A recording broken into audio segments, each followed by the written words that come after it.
Chris Godinez, licensed professional counselor, also the host of We Need to Talk on every Sunday at noon. This video is for educational and informational purposes only. If you feel you need a therapist, please go to Google, type in therapy, your city, Psychology Today will pop up, click on that, and it will have qualified therapists in your area. Also, the views and opinions stated herein are mine and mine alone. They do not represent the ACA, the APA, or any other goddamn therapist for that matter. Boom. Shakalaka done. Okay, so questions. All right, and I'm sorry it took me so long to get this out, guys. It was a crazy week this week. It's like, that's what I get for taking a vacation. I saw 38 clients last week. Holy cow. Okay, question. I have put on a lot of weight. Food was my drug of choice. How can I unprogram myself? Okay, a lot of us do that. So think of it this way. When we're in an abusive relationship, or we have an abusive family, and I know my family did this, and I hear that a lot of other families did this as well. The abuser would abuse, and then the other parent would try to comfort with food. I did a whole video on that, so how narcissists control through food. But it's not just that. So we quickly learn to associate comforting with food. So you're not alone, you're not crazy, you're not weird, you're not anything like that. It's a common thing that happens with those of us who've been abused or raised in abusive households or in an abusive relationship. So what we do is we start associating food with comfort. And it's like an alcoholic, seriously. But the problem of it is you can't just stop eating because, you know, you can stop drinking, but you can't stop eating. Well, drinking alcohol. Can't stop eating. So what you're going to have to do is mindfulness. And this is going to take work, okay? So what you want to do is you want to start substituting. So every time you find yourself reaching for food to comfort yourself, you're going to have to unreach, and you're going to have to do the work. I'm sorry, it sucks. It does. I'm sorry, it sucks. There are no two ways about it. It sucks. So what you're going to have to do is you're going to have to be mindful. So when you're reaching to eat something, you've got to figure out, am I really hungry? Is this part of my food program? Is this stuff that I've already, pre-made my meals so I know what I'm eating? Am I eating because I'm angry? That's my thing. I would eat when I'm angry. So, because I don't, I couldn't talk back to my abuser, my dad, because I'd get hit because he was 6'5" and had hands like a frying pan. So I would eat because I was pissed, and I would literally choke the anger down. So find out why you're eating. What's the emotion that you're trying to numb? What are you trying to avoid? What are you feeling? What are you thinking? And I know at this point, a lot of people go, I don't want to think, I don't want to feel, this is why I'm eating in the first place. Well, guess what? The only way out is through. You got to go through to get out. So I would strongly encourage you to get with a good trauma therapist and figure out where the eating habit, because this is a habit now, like a drug, where that came from. Where did you learn it? How were you comforted with food? How did you make that association? Can you be mindful about it and start tracking, I was feeling angry and I wanted to eat, or I was feeling sad and I wanted to eat, or I was feeling lonely and I wanted to eat. Start tracking that. Start journaling it out so you can start figuring out what the heck is going on. And it would be a good idea to get with a good therapist. The other thing to do is Glenn Schiraldi, I'm going to keep preaching this till the people in the back hear it. Glenn Schiraldi, the self-esteem workbook. He's got this whole thing about, what are your eating habits? What are your sleeping habits? What is your exercise habits? What are you thinking? What are your thoughts? What's going on? So get the Glenn Schiraldi self-esteem workbook. Why? People who love themselves take care of themselves, basically, is what it is. So, yeah. And you're not alone, sweetie. We all struggle with that. It's like when we've been in an abusive relationship and food was used either as a control or as a comfort, we tend to go to that. That's our knee-jerk reaction, to go to food to comfort ourselves or to stuff the emotion down or to not feel. So the important thing is to bring it to the light. What are you thinking? What are you feeling? What are you trying to avoid? What are you trying to numb? How can you soothe yourself in other ways? So you're going to have to start doing things that will soothe you that are not food. So, for example, when you realize you're reaching for the food, go journal, right? Because that's a way of self-care. It's like, oh man, I am feeling, fill in the blank, and I wanted to comfort with, fill in the blank. Okay, now I know what I'm feeling. How can I honor that feeling? How can I work through that feeling? How can I validate that feeling, allow myself to have that feeling, and how can I reward myself or comfort myself that does not involve food? So it could be going for a walk, exercising, doing yoga, taking a cool bath or a hot bath, depending on where you are. It's 115 in fucking Phoenix, so cool baths are good. I turned on the hot water or the cold water the other day, all the way cold. It was still hot. H stands for hot, C stands for caliente, apparently.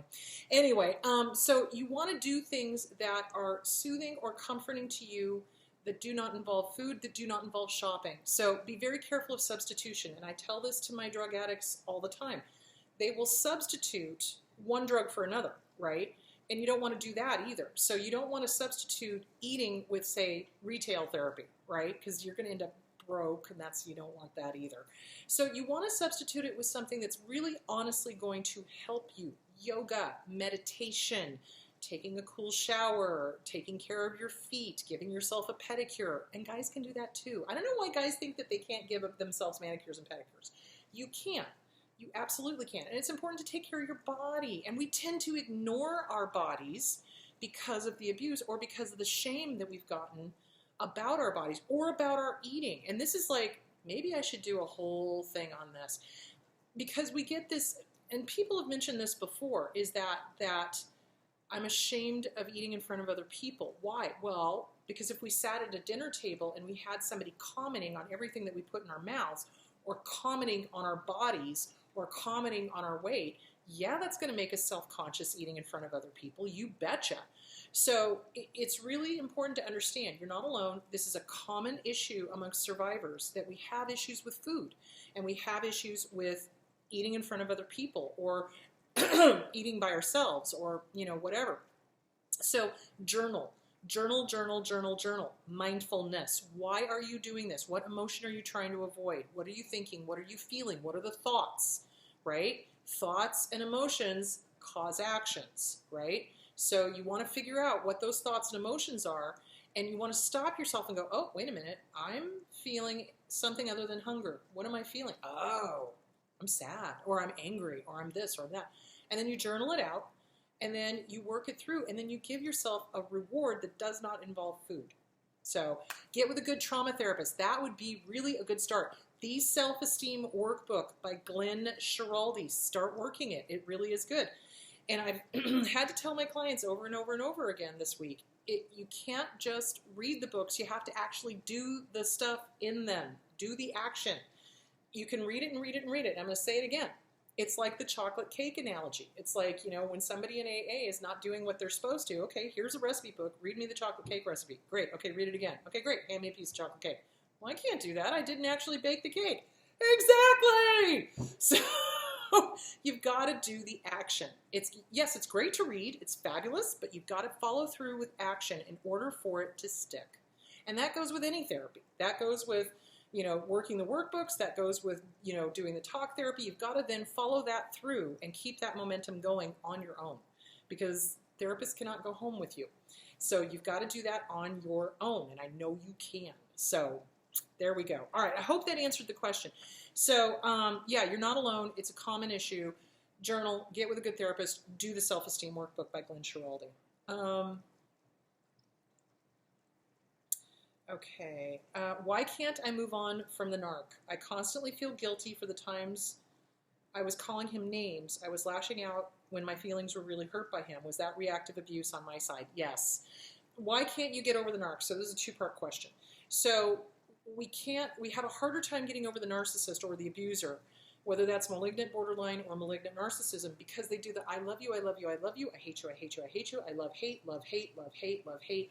It's the intermittent positive rewards. It's the same way we train a dog, right? So when we're training a dog, we don't always give a treat. We give a treat maybe every third time or maybe every sixth time.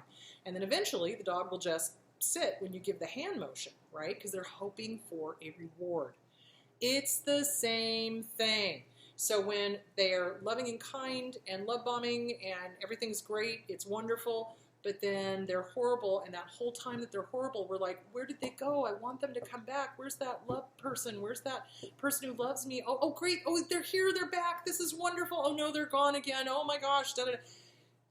It's the intermittent positive rewards. We start living for those times when they're kind to us. So that's why it's hard to get on from the narc, because they do train us to do that. And it spikes the dopamines and the serotonins and the norepinephrines in our head, the feel-good chemicals. So our brain is literally addicted to them, not to the abuse. Let me make that perfectly clear. But we are addicted to that positive reward. And then when it's horrible, it feels awful, terrible, hell. But then they're loving to us and it's sunshine and roses and everything's great. Do you see where I'm going with that? So we get addicted to those highs, right? It is like an addiction. It really is. And that's why it's hard to break it. And that's also why we dream about the abuser when we've left, because our brain is going, wait a minute, this person that was so important to me, where is this person? Why isn't this person in my life anymore? What's going on? And also when we call the memory of the abuser back up, it spikes the dopamines, serotonins, norepinephrines, all the feel-good chemicals. So it's a way of getting high again. Hate to break it, but it is an addiction. The only way to do that is to stop cold. When the narc comes up in your thoughts, it's thought stopping.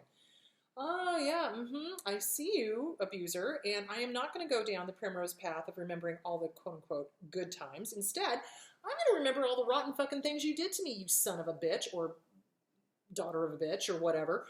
You know what? Fuck you. Get out of my head. You're not living in my head rent-free one more goddamn second. Bye-bye. Go play in traffic. Bye-bye. Bye-bye. Bye-bye. Have a nice day. Bye-bye.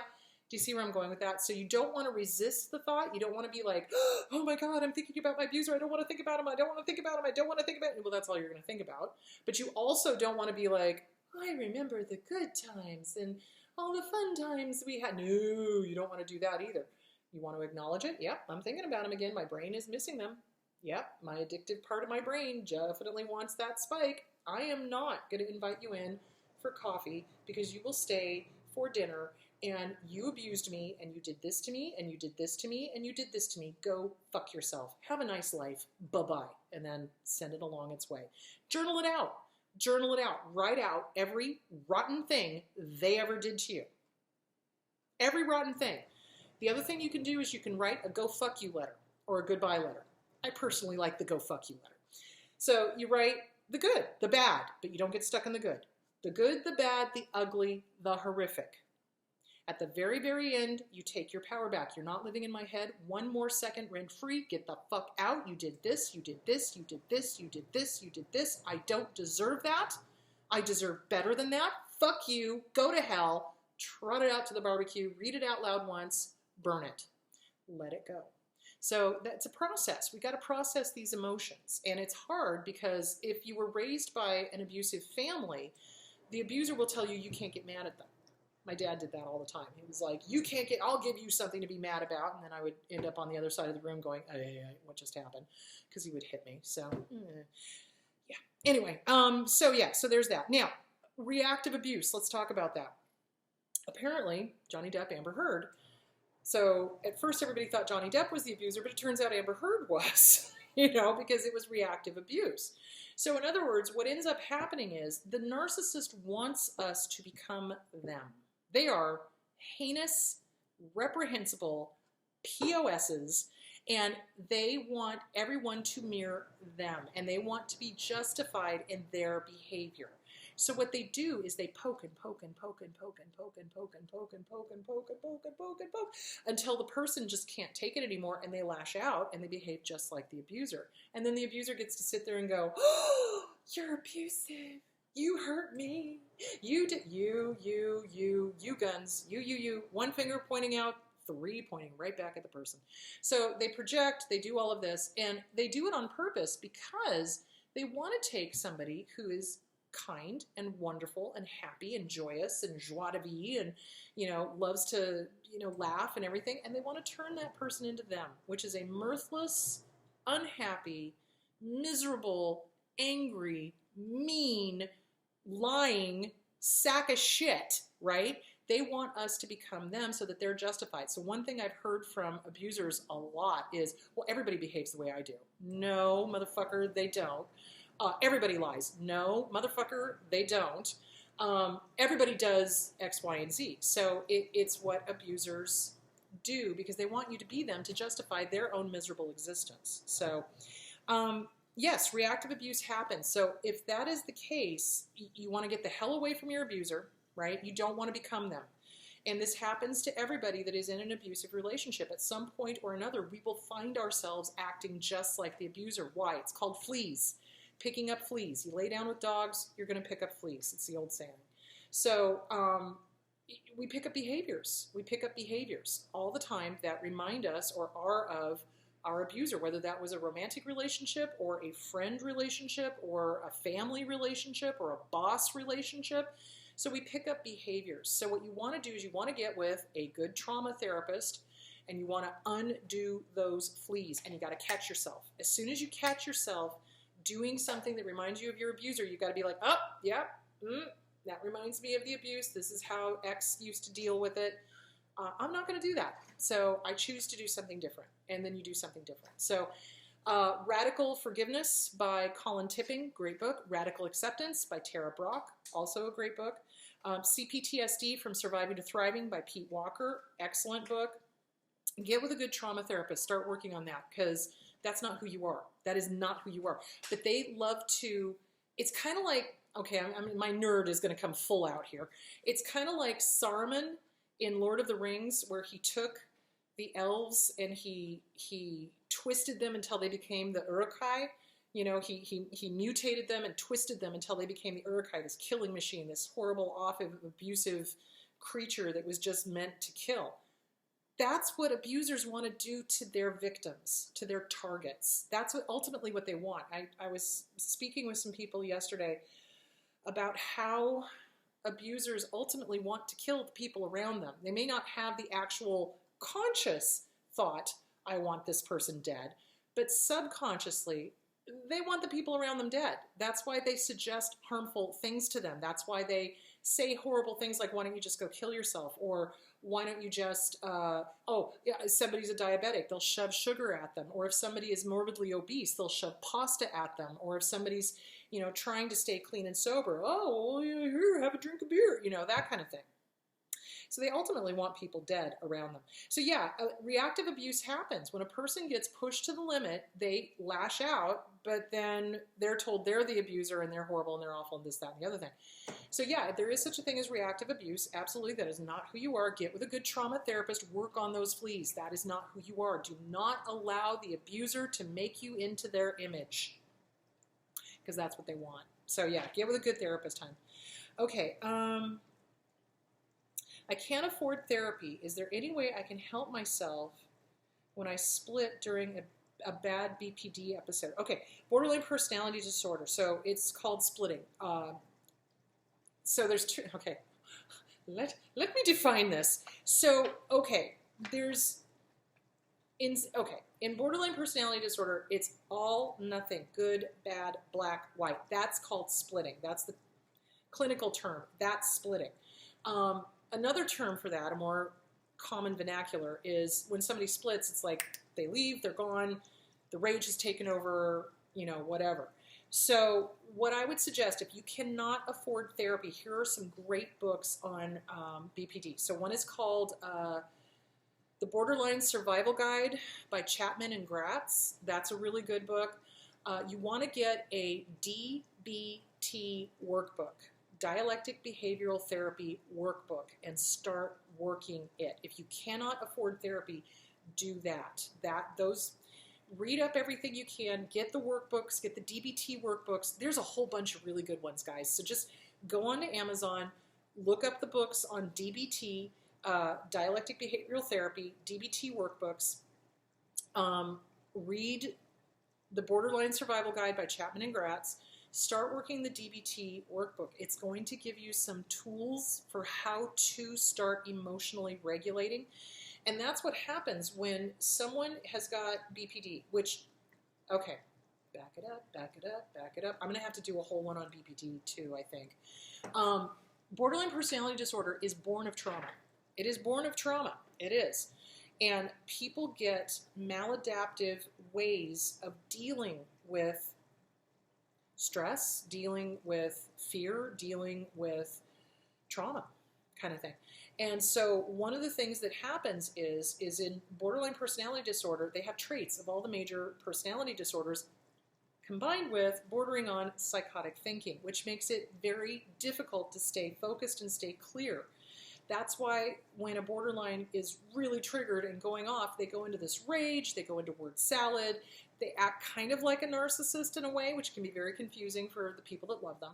So it's really important that if you cannot afford therapy, you start working the DBT workbooks. It's emotional regulation.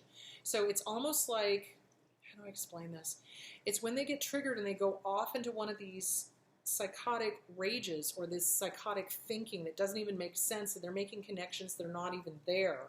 So a lot of times what will happen is a person with borderline will take offense at something that wasn't even said, or they'll take offense at something that was said but was not meant in the way that they made it mean in their head. So it's really important to work on the emotional regulation. Instead of going from 0 to 100, you need to start dialing it back and maybe go 0 to 50 or 0 to 40 or 0 to 30. And eventually you want to get it down to 0 to 1, you know. But it takes practice. It takes practice.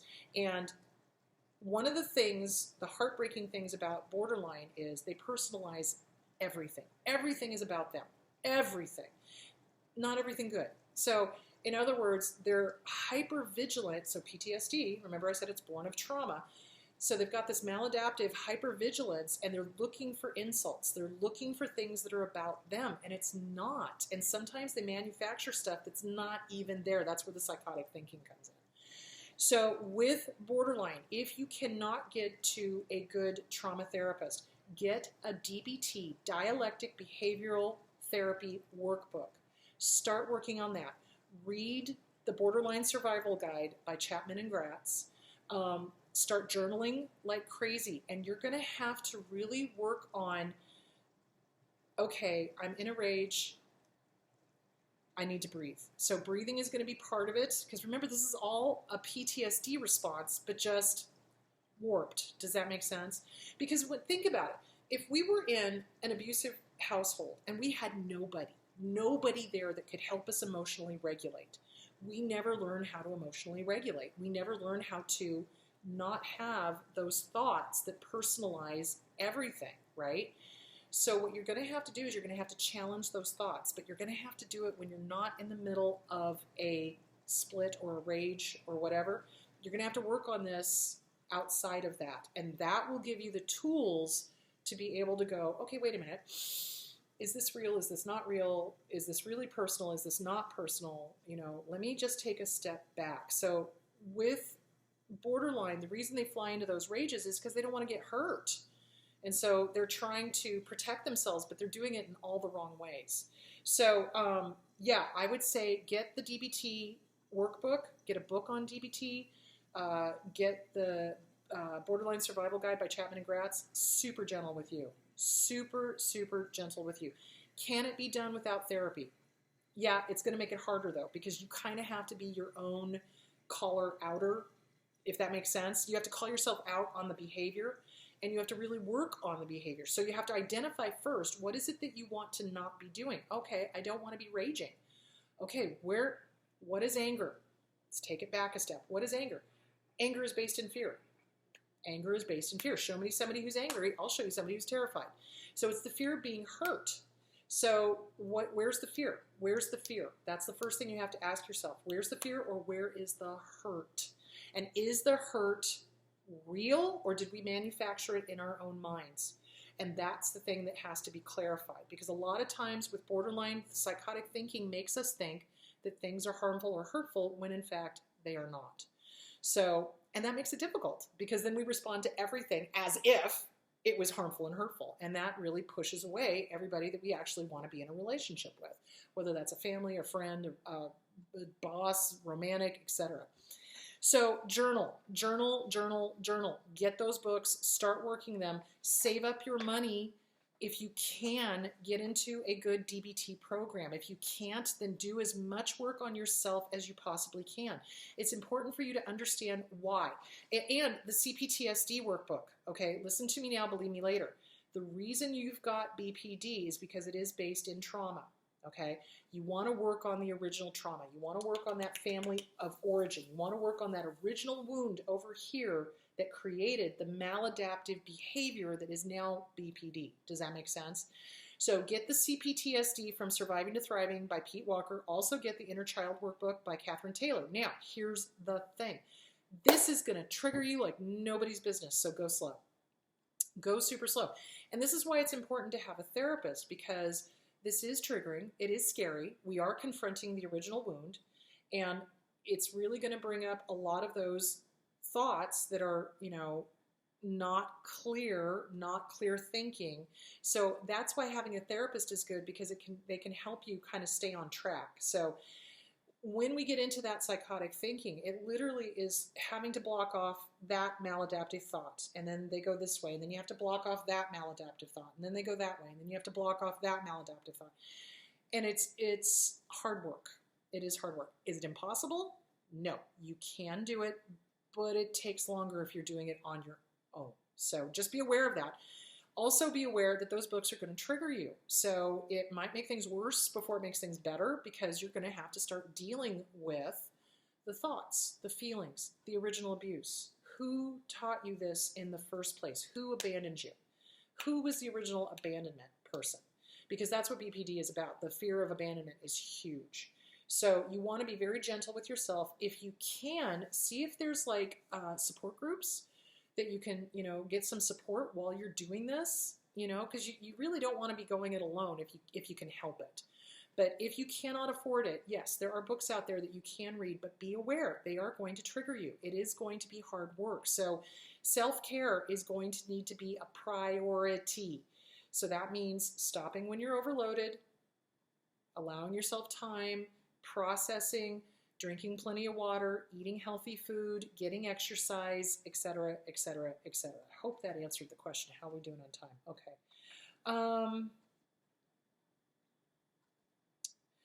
Okay. I wake up in emergency mode way too often, like a panic reaction, fear and terror. It takes a while for me to get myself together. When does it ever stop? I feel that the narcissistic family of origin is still working on me. So that is a common feeling. Excuse me. And this is something that a lot of people don't really talk about, is that, yeah, we can have panic attacks in the middle of our sleep. Why? Because our brains are going all the time, and we're dreaming, and we're, whatever. And we may be having dreams about family of origin issues, and we're not even aware of it. So we wake up and we're like, or, an abusive relationship issue, and we wake up and we're in a full-blown panic attack. Yeah, that happens. Does it stop?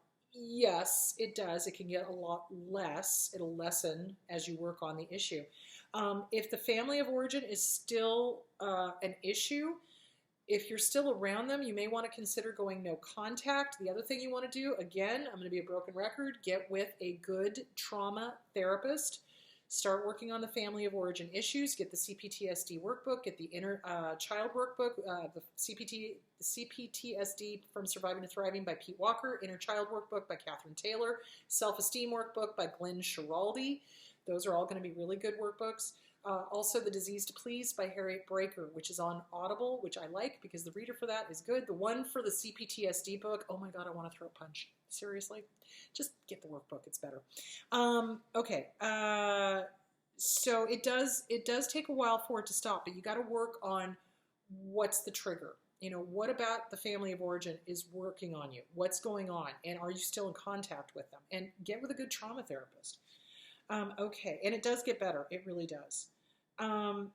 6 months away from my ex, but I realize I struggle with perfectionism, as everything had to be perfect. How do I calm the anxiety of not being perfect or making mistakes? That is common. Oh my God, is that common? So narcissists train their partners to be perfect. Why? Because it reflects back on them. If the partner is perfect, then that means they're perfect. If everything is perfect, that means they're perfect. They're very weird in their thinking. So it comes to the point where, if we don't do things perfectly, they punish us, right? Cold shoulder, that whole thing. Or that you're not good enough, and you're a slob, and you're this, and you're that, and you guns. So when we leave them, we have been conditioned to be perfect. Oh my God, I have to be perfect. And this is common in adult children of alcoholics. So the alcoholic does the same thing. Alcoholism and narcissism have a lot of traits that are very similar. So the alcoholic demands that everybody be perfect around them. because again, it reflects on them. So you give yourself permission to make mistakes. You give yourself permission to be human. So when you're doing the mirror work, hi, good to see you. Have a great day. I give you permission to make mistakes and learn from them. I give you permission to be human. It's okay. And then walk out. So it's reprogramming the brain. And when you make a mistake, so I think I've talked about this, you've got to get in touch with the internal critic. What we do is we internalize what our abuser said to us, and it becomes our internal critic, right? So, for example, for me, when I first heard my internal critic, I tripped and I fell when I was walking in downtown Chico. And immediately I heard my dad's voice. You're so stupid. Why did you do that? Blah, blah, blah, blah. Whoa. Hello. Fuck off. Thanks for playing.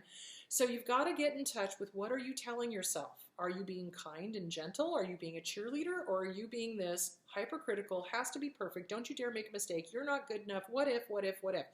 Whatever the critic is saying, you've got to challenge it. Thank you for your input. Shut the fuck up. Why? Because you say so. You're the boss of this. This is not the boss of you. And then you replace it with the polar opposite of whatever it just said. No, I am not stupid. I tripped. It's okay for me to trip. Why? Well, okay, I fell on a crack or I fell on a thing or whatever, and it happens. Get over it, right? I'm a good person. I deserve to love myself. It's okay. It's okay if I make a mistake. It's okay if I trip, as long as I learn from it. Thanks for playing. Go play in traffic. Bye-bye. Do you see where I'm going with that? So, yeah, that's basically that. So you have to reprogram your brain so that you're not afraid of making mistakes. That's how we learn. How do babies learn how to walk? They fall very often, you know, but you got to be able to fall in order to figure out balance, right? So it's the same thing. We've got to be able to make mistakes because we learn from them, hopefully, you know, and if you're making the same mistake over and over and over again, then you got to take a look at why, what's going on, how come you're not learning the lesson, what's happening? You know, magic thinking, it's like, are you doing the same thing over and over and over again, expecting a different outcome, you know? So, yeah. All right. So we are at the half-hour mark. I think I'm going to stop there. I will answer the rest of these questions next week. Hopefully I'll have more time. So this week, tomorrow, on We Need to Talk, it's going to be how to identify malignant narcissists wherever you go. What are the key signs to look out for? Because they're everywhere. They're freaking everywhere. They're in the job, they're in friends, they're in romantic partners, they're definitely on dating websites. So what to look for, how to spot a malignant narcissist in everyday life. So I'm going to talk about that just to give you a handy little thing. So, okay, so that's it. Have a great day. So tomorrow I will see you guys and I'll talk to you later.